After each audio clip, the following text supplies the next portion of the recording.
Assalamualaikum warahmatullahi wabarakatuh.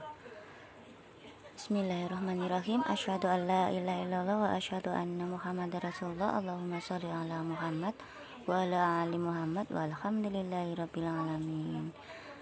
Bagaimana kabarnya anak-anak hari ini? Semoga semuanya masih dalam kondisi sehat.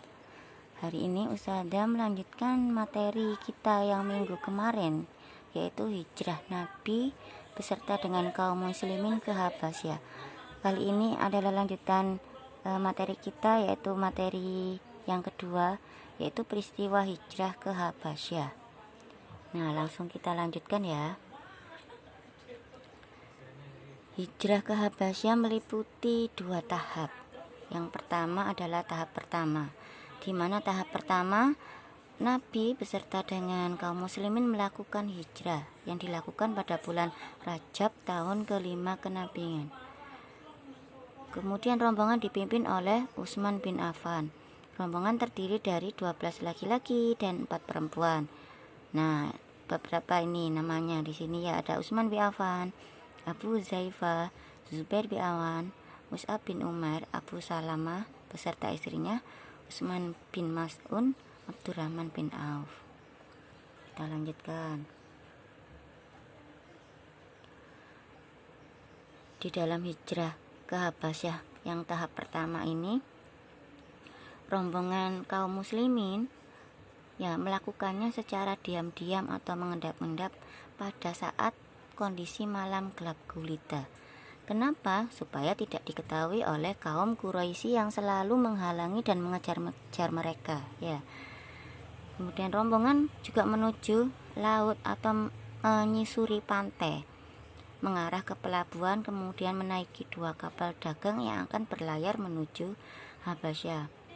Rombongan muslim kemudian sampai di Habasyah, di mana mereka di sana ditempatkan oleh Raja Najasyi di daerah Negas, Provinsi Tigray, yang kemudian menjadi pusat persebaran agama Islam di Habasyah.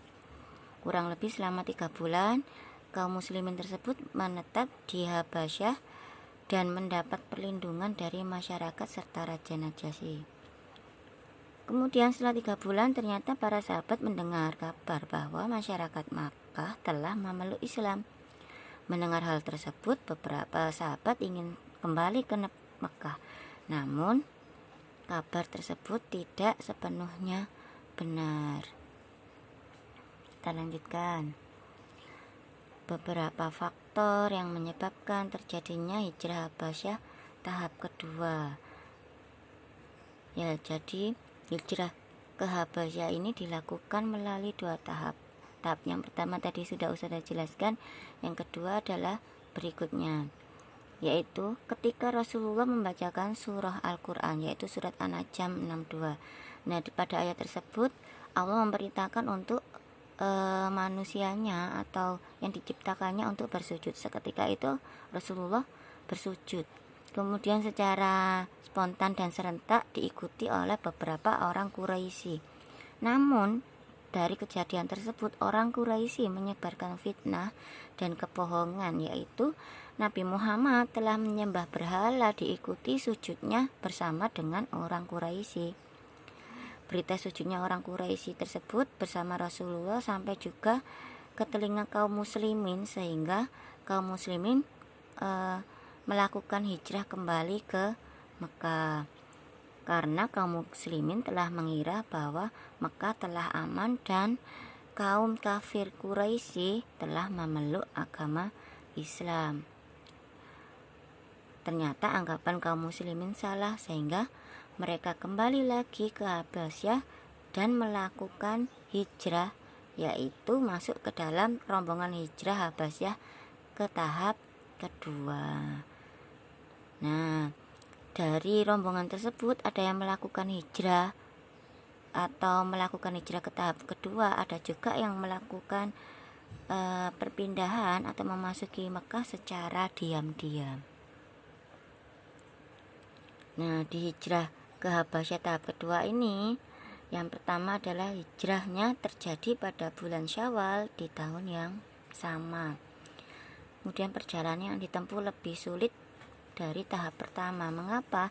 Karena kaum kafir Quraisy selalu berusaha menghalangi mereka, menggagalkan supaya mereka tetap di Mekah dan mereka tetap mendapat rintangan, bahkan hinaan ejaan dari kaum kafir Quraisy.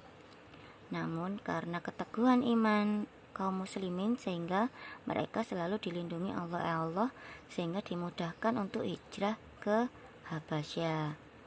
Dalam hijrah tahap kedua ini, rombongan kaum muslimin diikuti sebanyak 83 laki-laki dan 18 perempuan dan dipimpin oleh Ja'far bin Abu Thalib.